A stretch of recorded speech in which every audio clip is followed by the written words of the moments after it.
Greetings to you, our wonderful viewers. We don't come again and we welcome you to this wonderful episode of Sports Busstop, where, as usual, everything what we talk here, it concerns sport 100%. They call me Edafe, Dmouthpiece, and I know they alone. But before I introduce this person who day with me today, I want to appreciate our wonderful sponsors, Ico Gas and OR Restaurant, for always coming through for us. You get one particular thing where I always the flog. Anytime when you see me, don't bring out cane. I did like to flog this particular thing, but unfortunately today, I no go flog the team just because our guest we don't deal with us inside this segment today. She be a Manchester United fan, so I don't go flog her. All right, ladies and gentlemen, she don't deal with me inside this particular episode. I bring to you the sports talkative. Make a ring bell for her. Welcome to Sports Busstop. Thank you very much. Thank you. It's a pleasure to be here. Yes. Have you make I speak pidgin? Anyone we want speaking, I'm going to the chair and they go. My people, now I don't know. Thank you for bringing me here.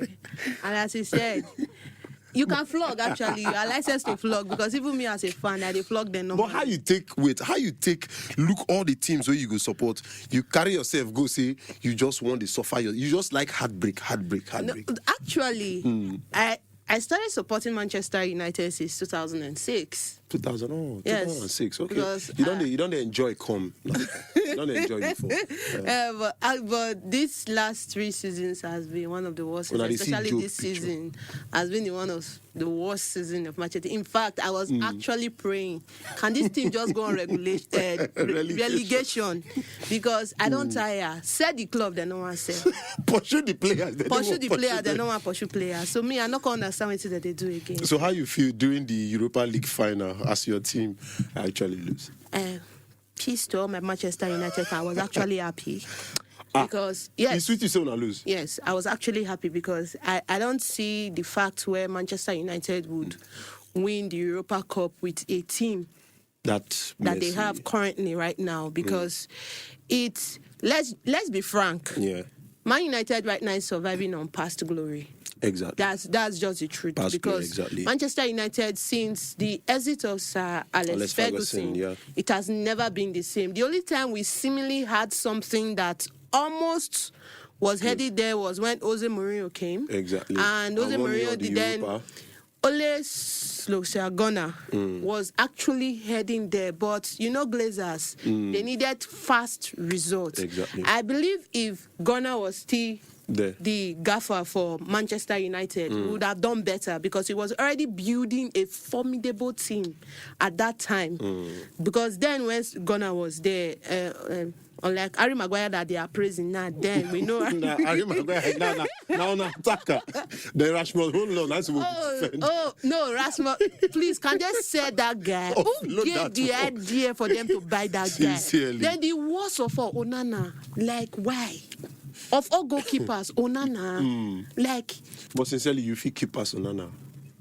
You keep us Onana. Actually, because if you see the Tottenham goal. Yes. If to say that they disappear, enter inside TV. You for good, maybe wipe care. Because this was a match. Fine, Luke Shaw missed the ball. Yeah. But you, as the goalkeeper, it took you 5 seconds to react. Like, he was just standing there as though he doesn't know what to do. Like, Luke Shaw missed the ball. The problem started with Bruno Fernandes. Exactly. Yes. Then Luke Shaw missed the ball. The goalkeeper, command your goal post. Before the ball just said, oh, like, Jesus Christ, what is going on? It's like he doesn't talk to his defender. It seems that there is no proper communication. Not even that. Not even talking to your defenders right now. Okay. The truth is, if you are the commander-in-chief of your goal post, right, even the defenders will align with you. For example, looking at the likes of Jens Lehmann, as bad as people said Jens Lehmann was then, he had the command of the goal post. True. And they answered to him. Even this guy, I don't know if you know this guy in the 2004, 2005, Man City goalkeeper Gomez. Yes. As bad as Gomez, he was still commanding the goalpost. Now, Onana, you are there. If you notice, it was as though he was shaking. He was like just he does not have the command of the ball. He does not. Wait. By the way, the anointing was where Onana play goal kick you the dribble player. Are you high? No, he's fond of doing that. Even when he was in Ajax Amsterdam, when he was in Inter Milan, he's fond of always holding the ball too much to the ball. So these things always cause blunder for him. I don't know if he has not realized yet, but this thing always cause blunder for him. But we are not actually here to talk about Manchester United. Thank you very much. We are here to celebrate with the Champions League winners. Yes, Luis Enrique's side, the French team, Paris Saint-Germain, winning the Champions League. Congratulations to Luis Enrique's side, and also that game paid me. Sports Talkative, that game paid me. I understand. I know why it paid you. Because the team where you come out to your team, they're not going to play anything. They don't play anything. They don't score one goal. Now my pain for that game. But why would you expect them to score a goal? Now, looking at the game between Barcelona and Inter Milan from the first leg, okay, they actually started the goal scoring. Then Barcelona will reply. The first game ended 3-3 full time. The second game ended 3-3 full time.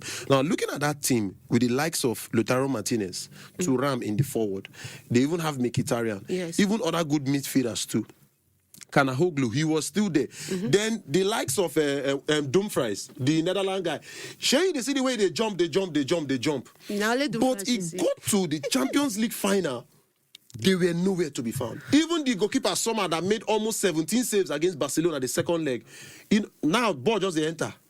They put an end. So that particular game. But if you look at the formation, right? The formation for the Barcelona-Inter Milan match, I remember it was a formation of 4-3-2-1, if I remember correctly. Yeah, from the Barcelona side. Yes, for the Barcelona side. And if you notice, he made good use of the right wingers and the left wingers. And these people, they were overlapping in that match. If you notice, especially the parts where Lamine Yamal almost scored before the end of the match, you saw the way they defended the ball. For me, I felt they came overly confident to the finals. Right? Inzaghi was so confident that PSG, if you see PSG, they underrated, first of all, Luis Enrique. Exactly. Knowing fully well that this is a man that won a treble with Barcelona 2015. He's a magician. PSG made it before to, I think, the semi-finals or the finals of the last of Champions League that they were in, and they narrowly, missed out on winning. And bringing in the likes of Luis Enrique. Enrique is this person that low-key. He's good. Yes. And he's underrated. If you notice, in the 15 minutes after Hakimi scored, the first goal, they changed formation. Did you notice that? Yes. The formation was changed. The midfielder Vitinha, he was playing more offensive. Exactly. So I think I was expecting Inzaghi to make a change like mid-match, because he did that during the Barcelona Inter match. I was expecting him to make a change to the formation, because when I saw the formation for this match, I was like, is this man okay? What is he playing? 4-5? Yes, now. 5-man midfield. Five-man midfield. Yeah. Then you are having how many attackers? Lautaro Martinez and Thuram. 2 attackers, and I was like, wait, so does this guy think he wants to play? And PSG have young players. These are players who are hungry for glory. These are players who are hungry to just make a statement. Look at the likes of Dembele. Dembele left Barcelona because of Champions League. And so you think now that he's in the final, he will not die for it. Exactly. No, so I really expected a lot, because when I saw in the first half, 12 minutes into Hakimi scored, I was like, okay, let's hold it. Let's hold it. Inter will reply. Just as they did against Barcelona. Then Desiree Dowie scored. I was like, okay. It's first half. Second half. But I think when they went to the dressing room, Luis Enrique said, when you people go there, add more. Bury them. Add more. Scrub them. They came back and they were like, guy, 33 minutes, the statistic was 213 passes. PSG had 213 passes to 118. I was like, wait, so Now, realize that these people they do have been waiting because 230 passes in how many minutes? So it's, I think Simeon Inzaghi has to go back to the drawing board. Yeah. And for me, Inter Milan should not sack him. No, but he has done well, so I see no reason why they should sack him. At least being in the finals for the UEFA Champions League, defeating the likes of Football Club Barcelona in their very good prime. So I don't think they should at least even have a think of that. But you know management now. They just want result. So let's look forward to what will happen. But anyways, congratulations to PSG because a big congratulations it was like. The match was so bad that the referee was like, no extra time. There was no extra time. Exactly 90 minutes. But the game was just so boring. I was watching that game and I was sleeping because what's happening? First half ended 2-0 in favor of PSG. Okay, and I was like, after all, Inter Milan replied. When they scored, Barcelona replied. They scored again. So, all right, at the end, I was thinking maybe in the 60th minute, it would be 2-2. Let it be that it is an interesting Champions League. You know that the last time we had 5 goals in the UEFA Champions League final was in 1996 between AC Milan and Barcelona. Of course. And from 1996 up to date, 20-something years plus, almost 30 years, we have never seen such a boring final with goals. So, I wouldn't say the final was boring, no. It was from... No, this is maybe I was thinking this from... This is the way I would classify it. This is the most interesting yet uninteresting final I've ever seen. Because why would it be interesting is this. It's because PSG, I really honestly wanted Inter Milan to win. Honestly. I wanted to. I wanted Inter Milan to win because they've put in the work. But Inter had a problem with their defenders because PSG played the blind. If you check Luis Enrique, the way he played with Barcelona in the final, yes, there's what we call, there's like, I called it the blindsided style of football. He blindsided, Inter Milan. Yeah. That was the same pattern he used in the Barcelona finals too, where they won in that finals. Because if you notice, when the defenders of Inter Milan are with the ball, normally, like, you see the other players drawing back, but you see PSG player, they are marking them. Massive attack. As in, I'm like, wait, you people give them space now, especially in before the end of the first half, in the 42nd minute. Dmarco was obviously trying to defend the ball. Dembele was right behind him, and he didn't see him. And Dembele is a very fast player. He didn't see him. And if not for the fact that Dembele kicked that ball, it went a little bit to the left, it would have been a goal. Yes. It would have been a fantastic goal. So, PSG, Enrique just said, you know what, you both should play both offensive and defensive. Let's blindside these people. Let's give them hot. I was even afraid that after the first half, because they were already tired, running up and down. Exactly. You see them sweaty, breathing hard and all that. I was already saying, let these boys not come back and they have borne that to the Inter Milan will take the advantage. They started the second half with even more pace. Everybody was running. Now, if you actually notice that particular game, more blunder came from the side of Dmarco. Yes. Because they were was coming from this way. Ousmane Dembele was going from this other way, from the 7 and 11. The both of them are fast and they have wonderful footwork. So they were changing positions. I think Simeone noticed and changed Dmarco. But what he did not also notice was that Dumfries was actually tired. But he didn't want to change him, or Dumfries just wanted to be there since he's tall, he's strong. Just maybe he can take the ball easily. But Ousmane Dembele is fast. The other Frenchman is fast. Yes. Now, if you're thinking of coming to mark this one, the midfielders, Vitinha will be doing his thing, sending the ball to Ousmane Dembele or sending the ball this way. So I think the problem for that game, the players, they got tired quickly because the PSG players outrun them. Yes, but they shouldn't be tired because Serie A is physical. Fast. It's a physical, fast game. If you are a player in the Serie A, it's always fast. So I expected them to match up with the pace of the PSG player. But then again, PSG you know players are that younger. yes, that's what I was about to say. Exactly. Because the PSG players are younger. If you check Dmouthpiece is already growing older. And by the way, why did this man play Mkhitaryan? Shay, come up from Mayu. No, but Mkhitaryan in that game he did poorly. Like, I was just looking at him, I say, Kai, may this guy just go Arab. Just go Arab, just go rest. At that age, he's supposed to the Arab, the rest. I never expected that Inter Milan will not even score a goal. No, see, another problem for the Inter Milan was Donnarumma. Donnarumma was doing a fantastic job.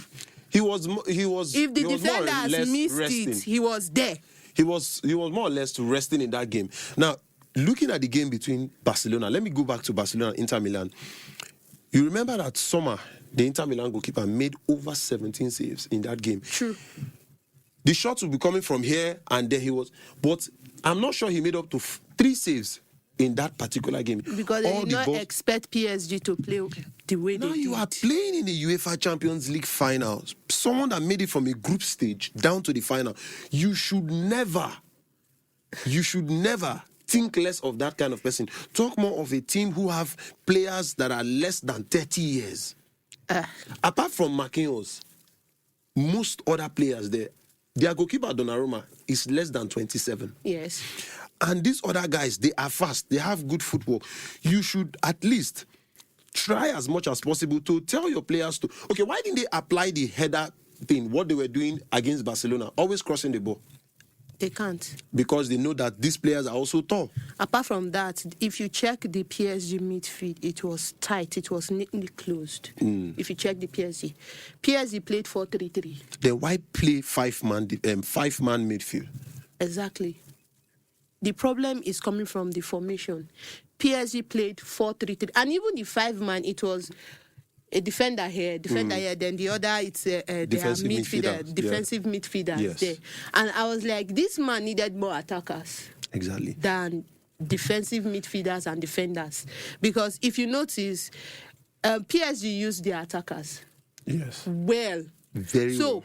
They confused the Inter team with the attacker. The attackers were not the problem. It was the defenders that were the real problem for Inter Milan. So Enrique was like, okay, you know what? We are going to confuse them with our attackers. So let them mark our attackers while you guys will do the finishing job. Exactly. Because imagine a defender like Hakim is scoring. Hakim, it's not actually strange for Hakim is scoring because it's not strange. He's playing more like this former Barcelona defender, Dani Alves. He's more offensive and he's strong and he's fast. Now African man. Exactly. Somebody said the reason we're making they fast like that because of waiting the wife wonder we can't take Dude, that's by the way. But everybody in PSG. They played perfectly. It was a well-deserved win for me. I was really angry because being a Barcelona fan, I understand. Eliminating me, back in the day, it was like if you can eliminate Barcelona, you're winning the Champions League. Okay, so what will you say? You are angry. What will you say about Arsenal fans? They eliminated. They can't crayfish. Jesus. Let's just leave those people. They know their problem. Their problem knows them. So let's forget about Arsenal.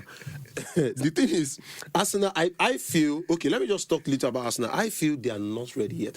Even a legend from their club, Thierry Henry, he said it. He said, since 2004, they won the English Premier League. And it wasn't even the English Premier League then. It was Barclays Premier League. Yeah. So since then, you have been growing, not being able to buy quality players, not having good game plan.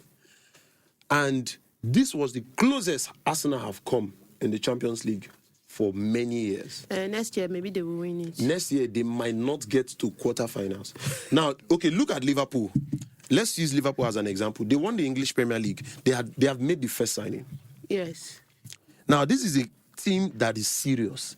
They know that, okay, Trent Alexander-Arnold has gone to Spain. Now, presently, the Real Madrid right back. We need to fill that void. Let me tell you, if Arsenal loses Bukayo Saka, they go left and right. They go just think, or maybe they'll see a player in the market they want to sign. They'll be like, this player is good, this player is good. Pep Guardiola go from back quality player. But you know that Arsenal had, for me, since Arsene Wenger, their last coach, not even left, Arsene Wenger had a style of, getting players, young players, promising players, build their potential and sell. Yes. It was a more of a business for during his time there, because Arsene Wenger had every opportunity to sign big players. Lionel Messi, he had the opportunity to bring Lionel Messi. Yes, he had the opportunity to sign big players, but he just stuck to the fact that we grow players because Arsenal has produced great players. Exactly. Robbie Van Persie. Van Persie. These are people, Mesut Ozil. These are people that came from... Seth Fabregas came from La Masia, but he actually broke out from so Arsenal. this is something that Arsenal is used to. So I'm not even going to say their own is money. They are strictly for money. They are just business people. So it's just business for them. So they win, they don't win, no problem. At least their fans, they are used to the heartbreak already. No, sincerely, Arsenal fans, let me say this to Arsenal fans. I think they are the most patient people I've ever seen in the world. No, I respect their loyalty. It's not loyalty. See, I think they just don't know what... Arsenal fans, sorry, but it's just the truth. How do you do this thing? Because... Let me say this. I used to be an Arsenal fan. I supported Arsenal for 2 years. Wait. No, wait. I supported Arsenal from 2004. This is a topic we need to talk about. Because of Kanu Nwankwo in Nigerian, I supported Arsenal from 2004 to 2006. I was enjoying Arsenal then. Kanu Nwankwo, Thierry Henry. Like everything was going smoothly. It was smooth. Then, not until the likes of Odem Bentner came, I was like, every time within the shadow, go, aye. I became fed up. A friend of mine just told me, bro, there is this team called Barcelona in Spain. I said, yes, I know them. I know Ronaldinho, I know Deco, I know Rivaldo, Xavi, Iniesta, and the rest. I said, okay. Then I went to a viewing center. I said, bro, from today, I decamp. I am no longer an Arsenal fan. Do you know what they said? They said, you must be an Arsenal fan. I say, I am no more doing it again. Arsenal fans, if you see him outside, please hold him. He's not loyal. Do not identify with me. I am no longer your own. I have peace where I am. No, that's by the way. Now, talking about the African, what's it called? Player of the year. Exactly, African Player of the Year. Now, we have 3 players who I feel will be the 3-man shortlist. We have the likes of Mohamed Salah of Liverpool, of course, and Egypt, and Achraf Hakimi of Paris Saint-Germain, and also Victor Osimhen.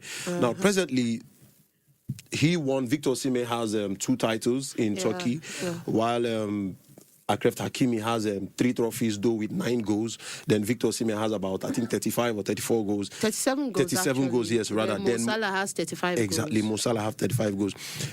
Now, I think this is one of the most difficult time to predict who the winner will be for the African best player. What do you really think about that? It's going to be a very difficult pick, but apologies to Nigerians, actually, for what I'm about to say. Okay. But Osimhen, I don't think Osimhen stands a chance. If they want to go by goals, like who has more goals, yeah. Osimhen is the obvious winner of the award, right? Yes. But Osimhen, first of all, is not playing for a top European league. He's playing for Galatasaray. And that's already a disadvantage, right? Yes. For them. If they had participated in one way in the UEFA, maybe it would have given him a chance to vie for that position. Another thing is, if they want to go by goals again, if they remove this, because I think if you check, Ademola Lookman won Ademola Lookman won the award because Atlanta won the and he was Europa League, and he was a key player. He scored the goals that actually earned them that trophy title, and he was a favorite to win because Atlanta is a big club. They won the Europa League, then they appeared in the Champions League and all that. But if you look at Hakimi, right? Achraf Hakimi is, for me, he made more assists. Because if you check every important goal, if you want to check those 9 goals, like first 3 touches is always involved. Every of the games is either he provided the assist or he scored a crucial goal. that led them to the next phase. So, Hakimi, for me, right? I'm not going to judge by goals. I would say they should give it to Hakimi. By trophies? No, he has more trophies than the both. He has 3 trophies, actually. Trophies, They won the Coupe de France, Ligue 1, and now the UEFA Champions League. Yes. Maybe if they win the World Club. No, that would be difficult. It will shock you. The way Real Madrid they carry on for head, this Club World Cup, we make them come rush, collect. Not be so they carry Champions League for head. Now I said not to remove the other rest. See, it will shock you. But the thing is this, I'm just saying that I think Hakimi is a worthy opponent, is a worthy nominee. Because he has been so close twice now. Yes, and he's somebody that has consistently been there for PSG. And also Mohamed Salah. Do not forget that Mohamed Salah has been consistent too for Liverpool. And he won the Premier League with Liverpool. And the Premier League highest goal scorer presently too. So if they want to judge by that, I think the competition is going to be stiff between the 2 North African brothers. Either the Egyptian wins or the Moroccan wins. So whoever wins. For Victor Osimhen, he don't win that before, so definitely not give him. All them Yaya Toure, they don't win plenty. Well, no. I'm still going to root out for our brother. I'm rooting for him to win. They give him, I will be happy. Fine. But the fact that he's not playing for a top European league is already a slight. But don't you think they can consider that, knowing fully well that it was actually a loan spell? It's just a 1-year loan.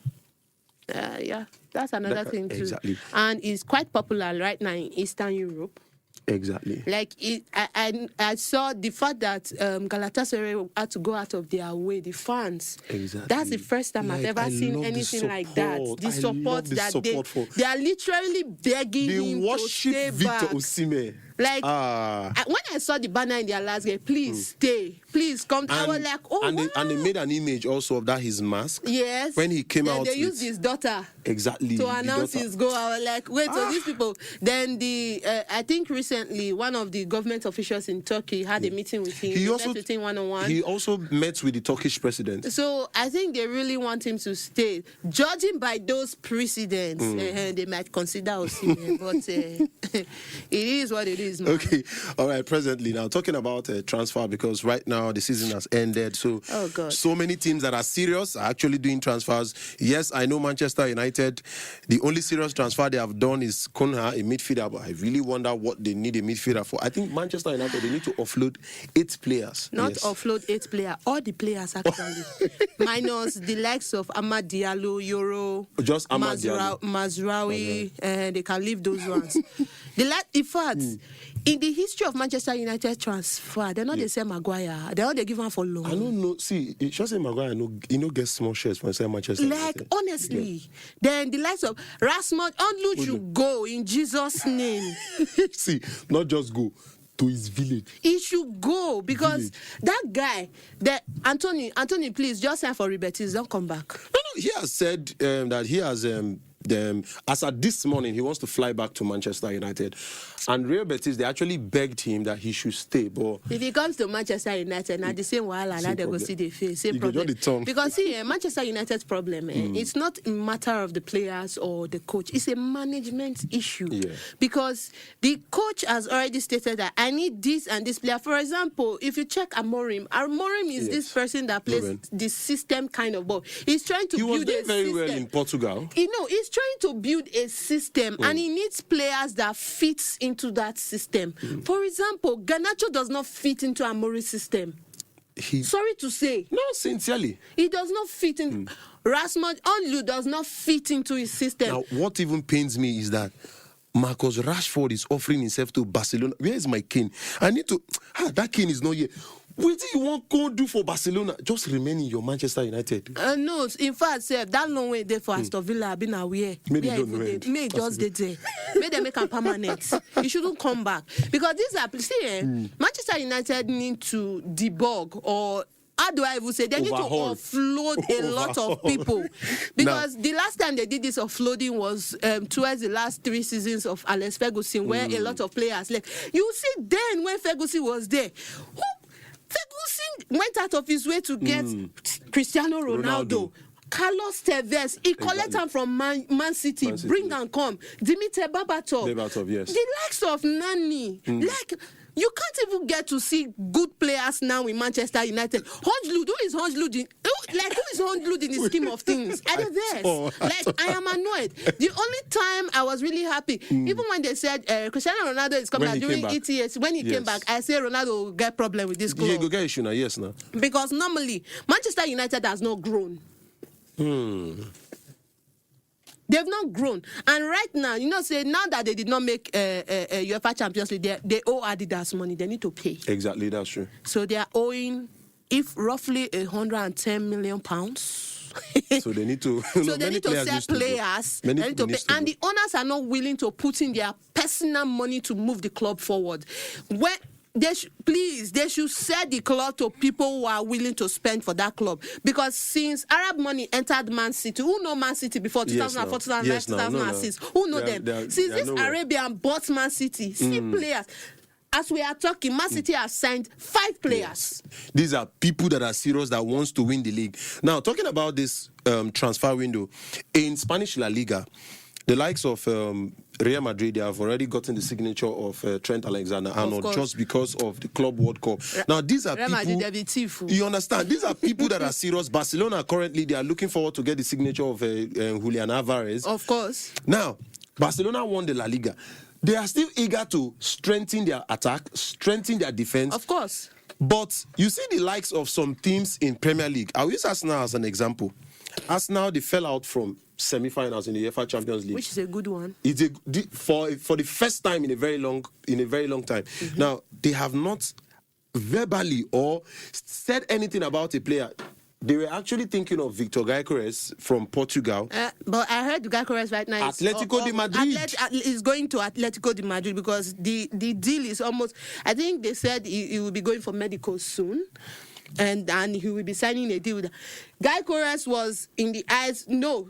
But the reason why Arsenal cannot sign because the Gyökeres was because Manchester United and Arsenal, there's a twist to the signing because Manchester United was interested in him. In him too, yes. Arsenal was interested. So there was a clash of interest and the FA, I think something happened. I can't really get it now. I've not really understand it.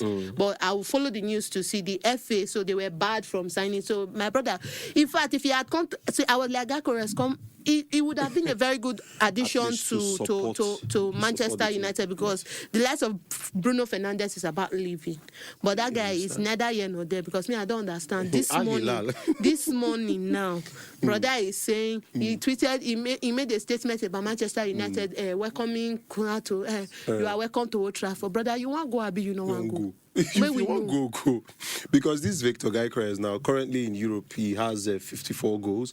And we also have Robert Lewandowski. Now, these are most goals by players in this particular season, though Lewandowski fell out to have the golden boots. But presently, he has done well. So that is the reason why Barcelona want to get a plan B. And we also have Kylian Mbappe, yes, who tops... the La Liga and won the Golden Boot. Yes, Mbappe. He did do well. No, he's doing well, but right Harry Kane also in the German Bundesliga. Okay. Then our brother on 5th spot, Victor Osimhen. Now, why won't some teams in England strengthen their teams by going out in the market to look for quality players? There are so many players that are out there in the market. Of course, Victor Osimhen coming to the EPL, right? Yes. One thing you should know about the English Premier League is this, because I've been following the Premier League since for years, since the early 2000s. Yeah. I remember Mikel Obi was about signing for Manchester United. No, he already did. They have sent him to Norway. He said Ferguson sent him to Norway to school. Yeah. And in fact, they already did a press conference. He was wearing his Manchester United shirt. Then suddenly... he has signed for Chelsea. So I know why he went to Chelsea.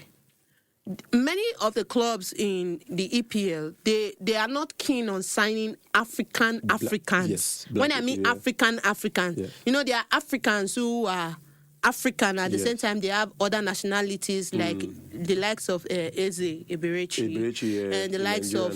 so we have British. A lot of people like that. Yeah. So this one is African. So there are clubs that are not susceptible to signing people who are of African origin, e.g. Manchester United. Yes, exactly. I said it. And Jose Mourinho is a fan of black people. Yes. So that was one of the reasons why the likes of DJ Drogba, Mikel Obi, and the rest of them could really from thrive. Baba Yaro time. Yes, could really thrive in Chelsea. The only African players that really did well, that made EPL known in Nigeria, was JJ Okocha when he was playing for Bolton Wanderers, right? Yes. And then Kanu Wakwo in Arsenal. Yeah. So these are players. Then Arawa. Yes, Victor Arawa played for, is it West Ham now or Aston Villa, one of those teams in the EPL. He played for, I think a season. I think it's West Ham. Yeah, West Ham, right? Yes. So he played, so the likes of Peter Odemwingie came in and all that. So EPL now, Osimhen is really hot on the market, but I don't know why the EPL or the English Premier League are turning a blind eye, because I just feel they don't want he's to African. They don't want to drop that huge amount of money he's talking about. But he's worth it, actually. But because he's a black man, obviously. So they feel that they cannot pay him. So for me, any club that is willing to pay Osimhen, even though Arab League, brother, go. The Al Hilal are currently offering 234 billion naira. If he wants to, for me, he shouldn't go to Saudi League yet. He should wait till he's like 32, towards the end of his career. Victor Osimhen, please, I understand. I know you want to, maybe you just want to go to Europe, but my advice for you is, already you are a billionaire. You know what 232 billion is. My brother, play for money. Just play for money.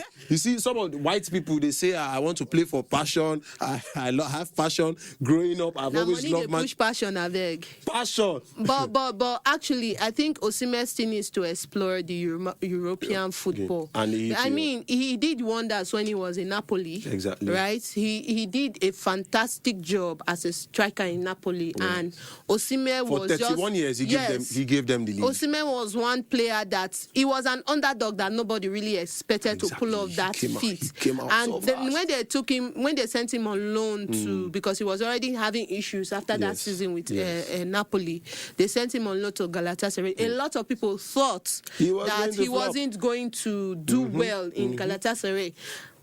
Now I see somebody wear Galatasaray jersey. So I asked the guy, I said, which club is this? He said, "No, Jesse where they rain." I said, I just see where they rain. Like, who know Galatasaray? Exactly. Is Victor Osimhen, of course. So Africans now know that there's a club called Galatasaray. Right. Somebody was even saying that I think Galatasaray they Asian League. I say, no, now they are Eastern Europe. Okay, exactly.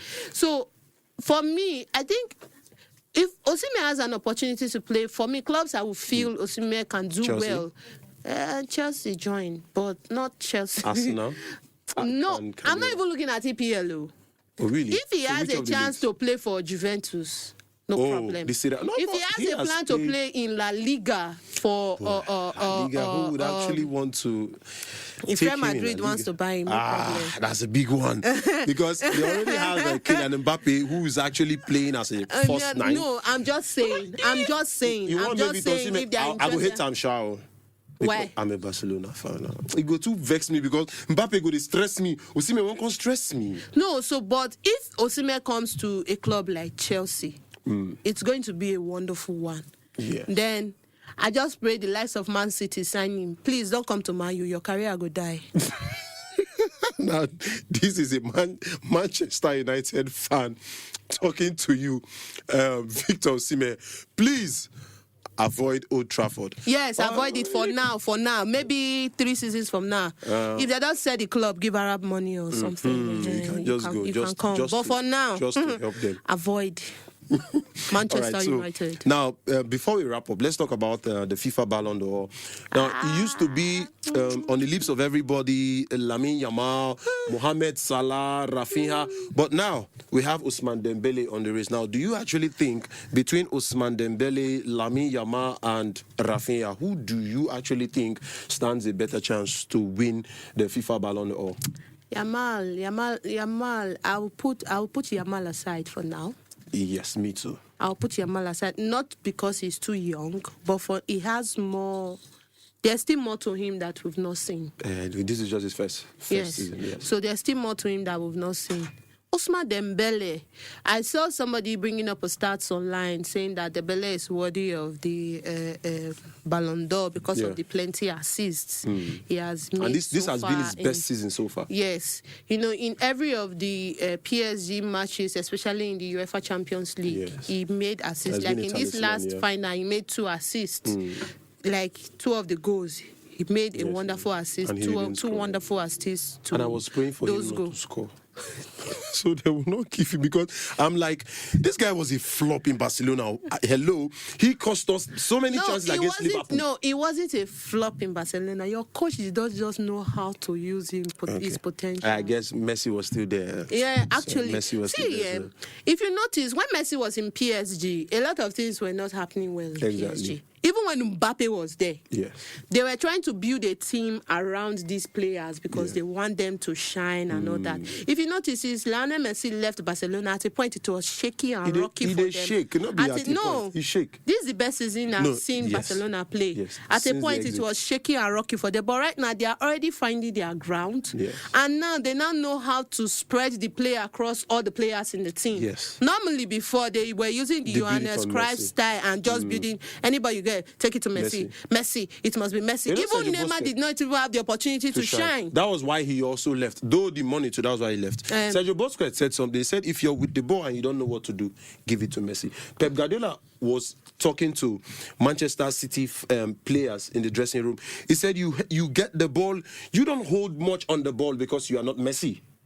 Only Messi holds on the ball. So there is so many. There is this mentality on Messi because, first of all of Messi's career, sorry to Messi fans, all of Messi's career. Even my kid might wipe somebody with all of Messi's career has been in Barcelona. Barcelona, yes.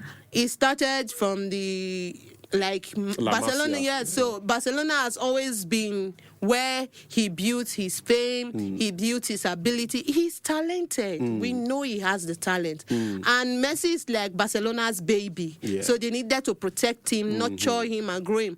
I was telling somebody then when Messi was in Barcelona, and I was saying they should just let this guy go to another club and explore. Because if he stays in this Barcelona, if he join another club, this Messi people are hailing. You people will not see it again. But he went and he won World Cup in another club. Hate as we hate. Wait, now club now play World Cup. But now the club will still get the glory. No, it's not they don't that. Celebrate for the club. Is he the only one that played the World Cup? Let's leave Messi now before I verse. Talk about. But for me, if they want to follow assists of goals assist, Ousmane Dembele, of course. But I feel Rafinha is a favorite to win. Forget the fact that they did not win UEFA Champions League, but Rafinha has been fantastic. Rafinha has been awesome. I feel emotional. Jesus Christ. But it's no, yes, sincerely. But it's a I've been following his play. I mean, I watch La Liga too. And on big games, he performs very well. Actually, so for me, but then again, you know that this Ballon d'Or thing, it's not the general public voting. It's voting by a selected few, 100 selected few coaches, captains, and some selected journalists. So now who they know and who they like, neither they give. E.g., the last one where they give somebody where we know understand. That's off the mic, please. Off the mic. All right, thank you very much. So you are rooting out for Rafinha, also for me, Rafinha. Now, I'll ask this question before we sign up. Ronaldo or Messi, who would you pick?